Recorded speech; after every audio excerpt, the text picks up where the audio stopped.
I'm going to be talking to you about fractions. I want to try to keep this as simple and just short as possible so it's not confusing for you. Fractions are actually really fun because you can relate it to everyday life. When you think of fractions, I want you to think about sharing. So we're going to start off with picturing that this here is a pie or a cake or a pizza or a cookie, whatever you really want to think about. And when you see this circle, you see that it is one whole. It is not divided at all or shared at all. It's one whole, okay? Now, when you think about fractions, you can think of, like I said, think about sharing. So, for example, if I took that cookie and I split it into half, now I have two equal pieces. So you could see that the cookie is split in half, and we write that as a fraction looking like this. We have 1 at the top and then 2 at the bottom. And what those stand for are two equal pieces, and this right here is showing you one piece of that. So this is 1/2. It's showing 1/2. If you wanted to share with 3 people all together, you would split that cookie into thirds.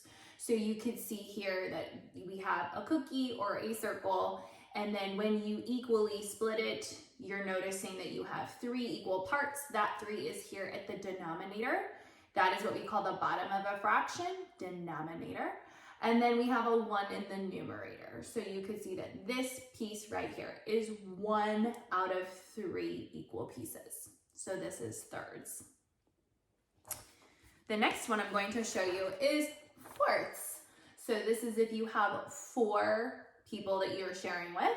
You can see that this circle is split equally into 4 equal pieces. You're noticing that 4 in the denominator. And then you have a 1 in the numerator, and that's showing you just this one piece. 1, 1, 1, and 1. So this is fourths. I'm going to show you some examples and non-examples, because in each one of the examples I just showed you, for fourths, thirds, and halves, the circles were equally divided. That's really important when you're thinking about fractions. So here are some examples and non-examples. So the examples here are showing you that these shapes are split equally. They're divided equally. These examples over here might look like they're equally divided. However, if you look closely and carefully, they're not. I want you to imagine that this is a candy bar. And if you split this candy bar like it shows here, and one person gets this piece, but the other person gets this piece, you can clearly tell that those two parts are not equal. They're not equally divided. This shape is not equally divided. The same thing with this circle. Yes, I see 4 parts, but this circle is not equally divided. You can see here that it is divided, but it's not equal. So one person would get this piece, but then somebody's getting this piece. They're not even. Whereas this circle, for example, you can see that this piece here is the same as that part, okay? So there are some examples and non-examples of fractions. Last but not least, so I just want to show you or tell you that what I just went over is exactly what you're going to be working on for Monday's practice. So you're just looking at shapes and you're figuring out, is this shape equally divided into equal parts or is it not? And then let's say I had 2 circles that looked exactly like this circle. You're going to notice that I have 2 halves here. And if you're picturing that exact same circle over here, how many halves would there be in these 2 holes, for example? So we would have 1 half, 2 halves, and if you're picturing this right here, you're going to notice that there'd be 3 halves and 4 halves. So you would have 4 halves in 2 whole circles, okay? Tomorrow, you'll be working on very similar things with fractions. However, it's going to look something like this. So you're going to see a shape like this, and some parts are shaded in, and some parts are not.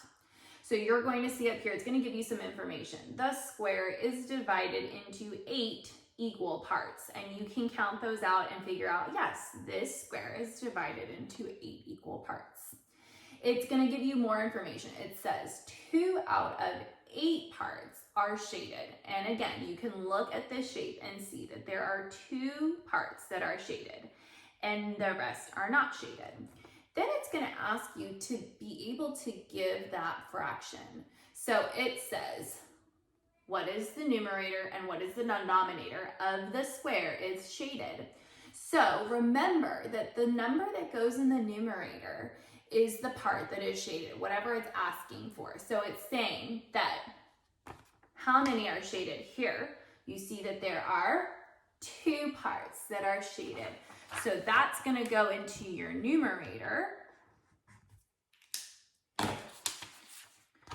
2 of the blank square is shaded. So again, the number in the denominator will be how many equal parts there are in all.